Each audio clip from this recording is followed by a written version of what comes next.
Hello, people of the world and surrounding areas. I hope you're doing well. It is Sunday, people. Holy fucking shit.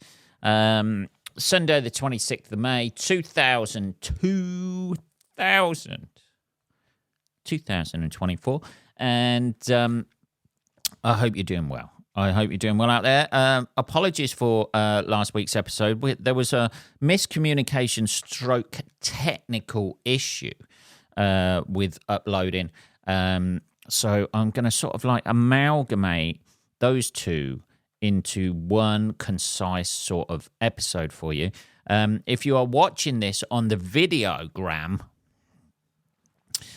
YouTube, Facebook, whatever, you will see how shiny I look this morning. I've just had a shave to present myself to the world a little bit better. And for some reason, it's quite warm in Briggs Towers today. So I'm fucking roasting at the minute. This sweatshirt was a big mistake, that's for sure.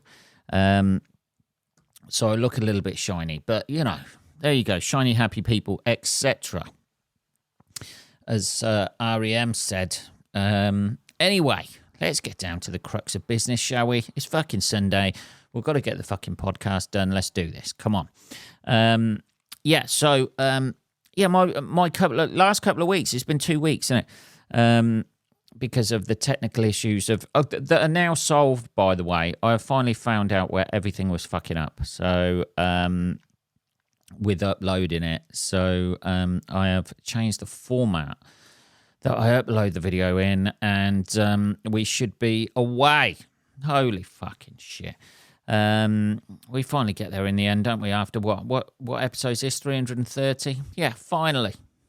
Anyway, let's have some tea quick. There we go. The last couple of weeks have been quite busy. I don't know what's going on. Something's popping up. The last couple of weeks have been quite busy. Last weekend, not this weekend, but last weekend, Saturday, I was in Stoke-on-Trent. I think it was Saturday, was it, or Friday? Whatever day was the fucking hot day, I was stuck in a fucking theatre, roasting my fucking little testicles off. On the Saturday night. Yeah, Saturday night in Stoke-on-Trent. I was emceeing a theatre gig. Now, what it was, it was like the first nicest day of the year. Like proper hot. And the room itself was an absolute fucking sauna. I have never been that hot on stage before. I was wearing a black sweatshirt. Big mistake. I was wearing a T-shirt underneath, but I thought it would be all right. The room was, there was about, I don't know, 120, I think, in the room, something like that. Maybe 100, 120, something like that. And it was just, I have never been on stage before, absolutely soaked, and I mean soaked in sweat. People say it's an easy life. It is not an easy life when you've got that, and also you have a street DJ directly outside the theatre venue with nosebleed coming into the actual room. There was a guy, fair play to him. He looked like Bruce Willis. Like he looked like, I imagine how Bruce Willis is now. Just stooped over some decks. I don't know, it's not like the old days. DJing years ago, you seem to be able to have a modicum of skill. I won't say that much skill. It's just matching beats, isn't it? It can't be that difficult. Have you ever tried it, Ben? No, I haven't. Right? But for some reason, DJs get lauded up as these people who are masters of creation because they can match two beats of two different songs together and somehow mix them. They're creative geniuses. This guy was not a creative genius. He mixed the way Bruce Willis would mix now. He mixed like how Michael J. Fox would mix. It was fucking awful. But he was enjoying himself. He must have been in his 60s, maybe 70s. DJing. That's got to be, if Ibiza's the dream for any DJ out there, I know I'm dissing you, but if Ibiza is your dream, then Stoke-on-Trent High Street on a Saturday has got to be your fucking nightmare, hasn't it? Surely. That's got to be it. It's got to be the equivalent of doing stand-up in a fucking estate pub where nobody can be fucked. Where a fight's just broke out. That's got to be it, isn't it? But the music he was playing was so fucking loud. So loud. It was just reverberating around the room because there was big windows in the room. There was curtains across them, but you could just hear the noise bleed in the room that was fucking loud. So we had that to contend with. I was emceeing the night, so I had to keep going on stage, and it was so fucking hot in that room as well. There was people sort of like sweating, people using fans and stuff, and just, oh my God, it was like an ordeal. But we got through it. And you know what that gig taught me? That gig taught me to take my fucking neck fan that I have purchased from Amazon. I've purchased a neck fan. Yeah, I've gone in for that. Yeah, I'm one of those people. Yeah, it was 10 quid. I am fucking taking that to gigs with me, because if that ever happens again and I am that hot, I am sticking it on as I do my set. It was fucking roasting. I genuinely got home. I was fucking exhausted. I had a banging headache. I was probably dehydrated. But to be fair, it was quite a fun night. And then I got back and I watched the Fury Usyk fight that night. Oh my God, here we go. I watched it the next morning, basically. It was on YouTube about 2 o'clock in the morning, I think, maybe 3. It was definitely on there that somebody had bootlegged it. They always do that, don't they? That's the one good thing these days is there is always somebody out there who has a copy of something somewhere, and who's willing to either stream it live or, there's people out there saving money for people who have a vague interest in boxing. When every time there's a big fight comes up, I'll suddenly get excited about boxing, but I won't ever watch it unless it's a big, hyped up fight, which is a testament to the marketing of these people. That's it. Yeah, I fall for the marketing all the time. I quite enjoyed watching 2 quite physically fit younger people than me beat the shit out of each other. That's my enjoyment. I like that. I like to pretend I know what's going on. I like to pretend I'm quite well informed about boxing when I know nothing really about it at all. I only know anything about boxing when I hear the commentators say he's using his jab well, and I go, yeah, he's using his jab well. I have no idea. That was a nice uppercut. Yeah, totally. I was just about to say that. Yeah, it was a nice uppercut. Well done.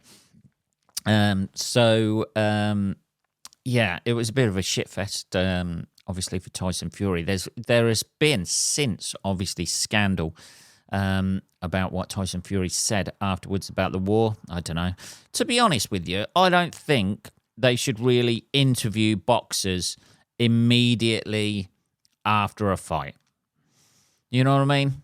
I just think, if somebody came up to me and beat the shit out of me for like 12 rounds of 3 minutes, they're taking a break, they're sitting on a stool, I'm still on the floor. God knows why they've bought a stool to a street fight. They've got a corner man. They've taken this street fight professionally. They're taking on water. I'm just like crawling around on the floor, and then somebody rings a bell and there's another 3 minutes of somebody smashing my head in. If somebody was to interview me directly after that, 12 rounds of that, 3-minute rounds, I don't think I'm going to be really that coherent, to be perfectly honest. I think they do. You know, I might come out with some random, weird, fucked up shit. Yeah, but they always seem to do that. They do that in every sport now. You know, like I've been watching this weekend. Obviously, there was the FA Cup final this week, and there's been like playoffs and things like that. So I've been watching those on TV. I watched the FA Cup final, and instead of allowing the players to enjoy that experience, you've just won the FA Cup, and then suddenly somebody's putting a microphone in your face. You know, just let them enjoy the moment. You know, who knows? We all watch the game. We don't need each individual player's, take on, we don't need each individual player to say, oh, yeah, well, we had a good game. I thought the lads worked well together. We were under a bit of pressure in the second half, but we managed to make it. Every single player says the same thing. Just let them go and enjoy themselves. Just let them give a blanket statement before the game where read this out if we won, read this out if we lost. And what did you think of the goal? Well, I was really excited about giving, just let them enjoy it. They spend half their time in interviews after a game rather than actually enjoying and living in the moment of winning that trophy. I don't know. Anyway, let's have some more tea.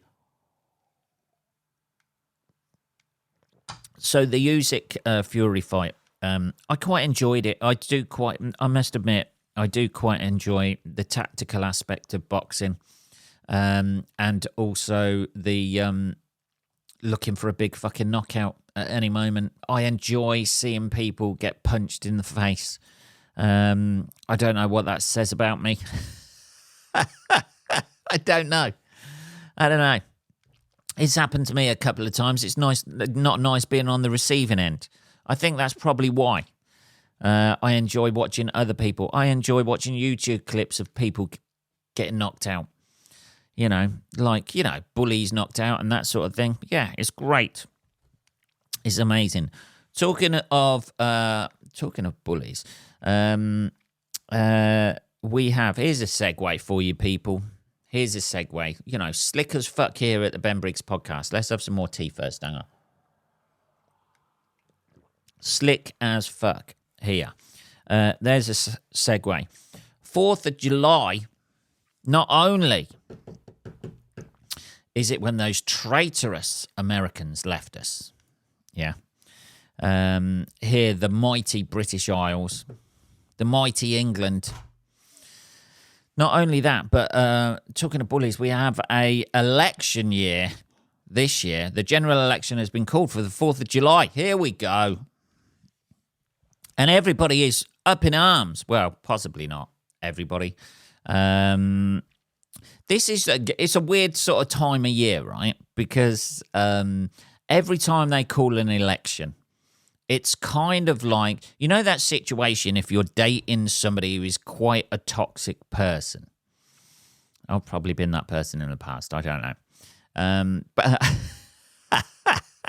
But I have experience of having dated somebody like that.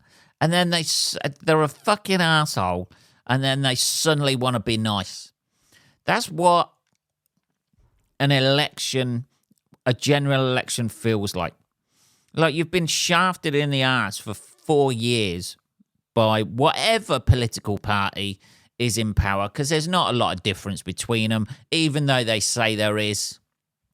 They're either one thing or the other, aren't they? And the results are always pretty much the same. Don't tell us we're going into a recession. What a surprise. Have we not got anyone in a government position since I've been born? We always seem to be going into some sort of recession where they go, we've been spending too much, we're going to have to make cutbacks. I'm not the one with my fucking, control of the purse strings for the country. Can't we just get somebody who knows how to handle money and isn't living like somebody who's just, won the lottery and has declared to spend. And then we have to pick up the pieces for that. Here we go. We're on a rant. Isn't it? So this is the time of year where they go, hey, you know all that shit. Don't worry about that shit that we put you through. All of that bullshit that we've been doing and stuff like that. I'm a great guy now. Hey, I'm one of you guys. It's like a bully at school who's been knocked out and then he suddenly wants to be friends with you because nobody's scared of him anymore. That's it, because they can take him out, isn't it? And then they suddenly want to be friends with you. You know, wearing trainers. Rishi Sunak was wearing trainers. You know, he's like, hey, look at me. I got no fucking tie on. I got a suit on. I'm wearing trainers. I'm just like you guys. It's fucking pathetic when they have to try and declare that they're an everyman so you like them, isn't it? Oh, Jesus. Keir Starmer looks like a head teacher. Every other party is irrelevant. I don't care what they say.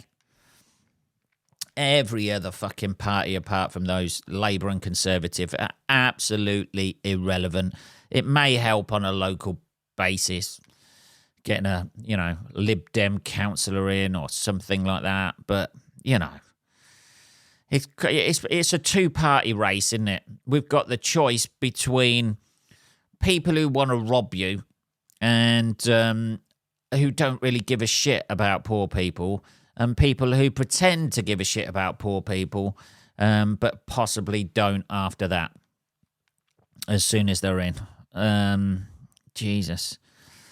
Just desperately trying to be your friend. Isn't it? It's like that, It's like Rishi Sunak seems like a fucking lame-ass dork at school who desperately wants to be friends with the cool kids. And Keir Starmer's like a fucking head teacher. Both of them are fucking useless twats. And I shall probably do my normal thing. I don't vote. Right? I think did I vote? I didn't even vote on the leaving Europe thing, the Brexit. I didn't even, vote on that. It's just a fucking waste of time. And I know people always say certain things, don't they? Like people have fought for your vote or whatever. Well, they've fought for my right not to vote as well. I look very shiny, by the way, in this fucking... there you go. The big thing that the Conservatives have set their stall out, this is what they've come out with. They're going to reintroduce national service for 18-year-olds. Good luck with that one. They've basically gone, we are going to appeal to people older than 18. We don't give a shit about 18-year-olds' votes. They probably, by the time it comes in anyway, they'll probably all be 19. So, and Keir Starmer said, he wants to lower the vote to 16. I bet he does now. I bet he wants to lower the vote to, 8 months old. As soon as people can speak at, 2 years, what is it? I don't know, I haven't got kids. What time do they start yapping and never shut up?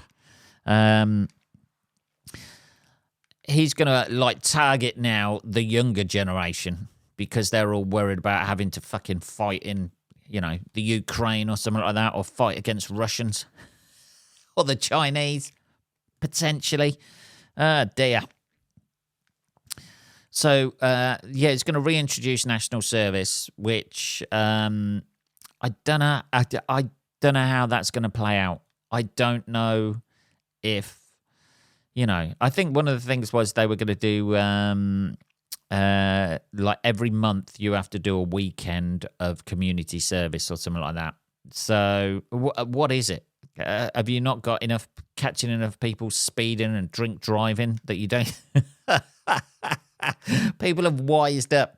There's no community service anymore for offenders, so they're just going to rope 18-year-olds into doing it. Is that what's going to happen? Good luck with that. They're going to be calling in sick. I would. Fuck it. You want me to do, one weekend a month? Fuck off. I'm fucking 18, for fuck's sake. I'm going to go out there and enjoy myself. All of a sudden, it's just state control of the youth. Now, that is going to appeal to people who are in their 60s and 70s, who never did national service, by the way. It was done away by then. I think it's like 80-year-olds or whatever and above who did national service. Probably 90-year-olds now.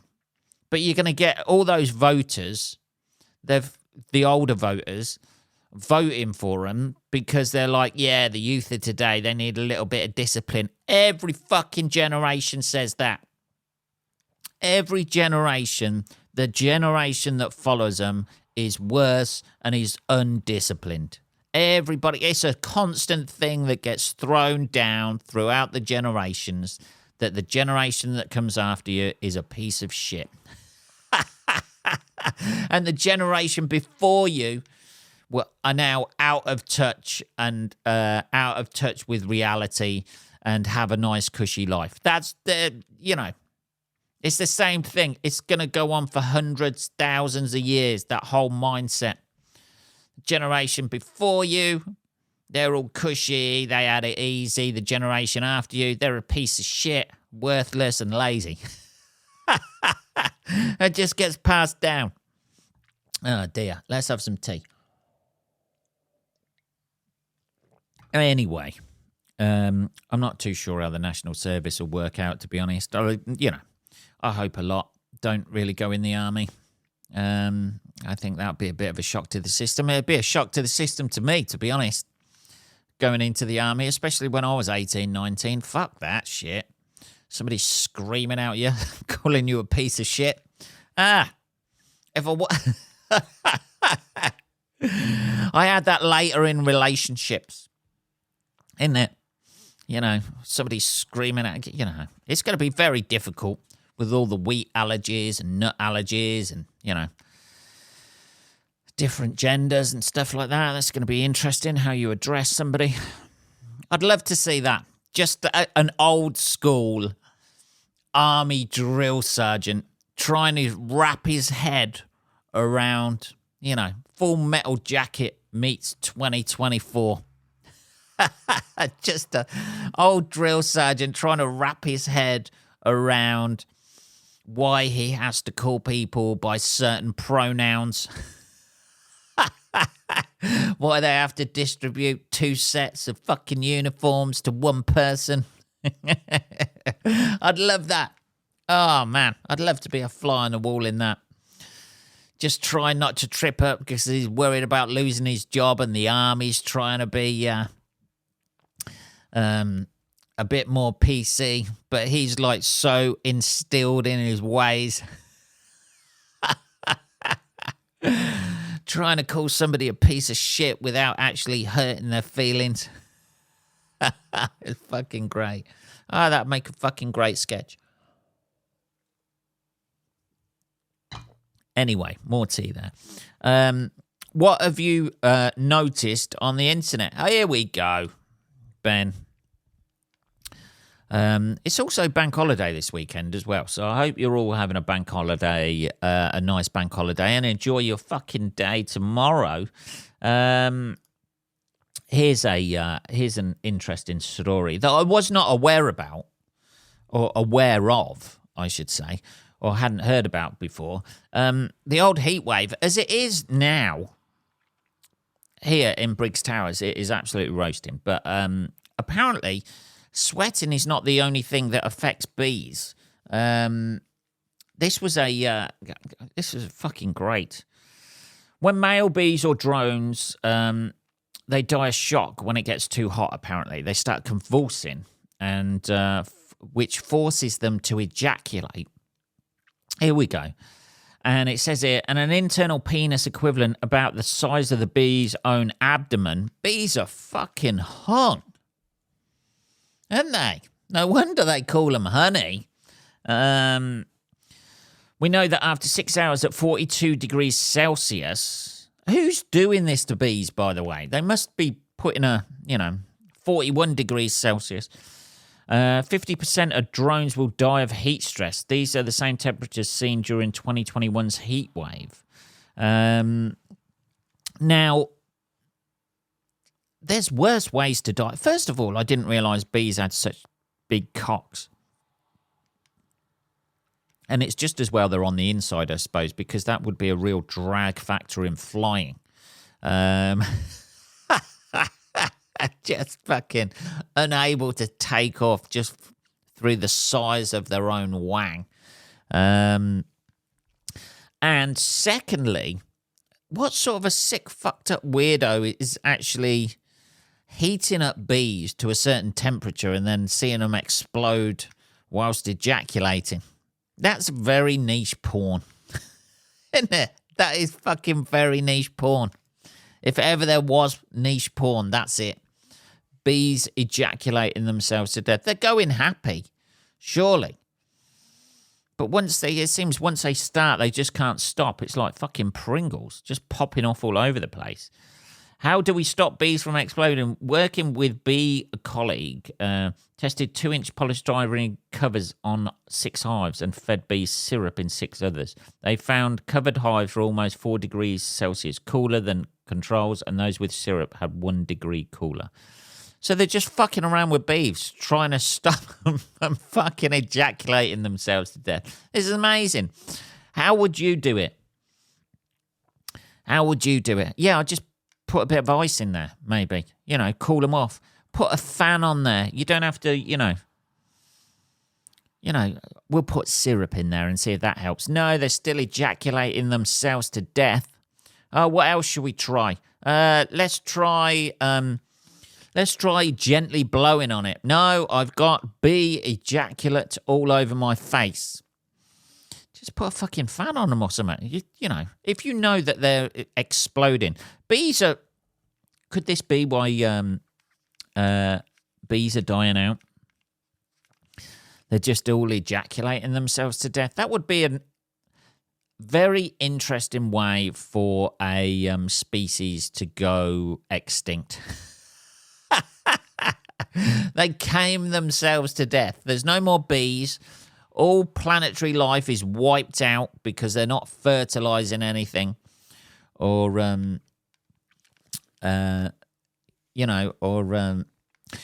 any of the plants pregnant with their ingenious little way of going round, getting all the pollen on their legs and then flying to the next one. Surely there's a better system than that, isn't there? Just to rely on insects to do that. But yeah, all life on Earth, as we know, has died out because there's no plants growing, no animals can no longer be sustained. Why was that? Because bees ejaculated themselves to death. Maybe they've just discovered the internet. Who knows? Maybe bees have discovered the internet and they're just in the hive, just bashing themselves away. And it's got nothing to do with heat at all. I don't know. Anyway, it was an interesting story. I don't know how you could stop that. I don't know how you can stop that from happening. Breed bees with smaller penises, maybe. That's not going to help. The lady bees, the queen bee is not going to appreciate that. She likes a bit of girth, didn't she? She likes a bit of length. She's not going for these, small packing bees. What a strange fucking story. Just try to keep bees cooler, maybe. I don't know. It'd be an interesting thing if if that was a human trait, where people, nobody would be taking holidays in Dubai. Nobody would be going to places like Egypt. Nobody would be going to India. That's 50 degrees or something like that now. You'd have thousands of people flocking to the coldest country. People who would be living in Siberia. You've got to have a happy medium with humans, though, wouldn't you? Because you can't have it too cold that everything shrivels up. But you can't have it too warm that you explode whilst ejaculating. You want a mild sort of like room temperature. Ireland would be packed, wouldn't it? Ireland, the UK, that's ideal, isn't it?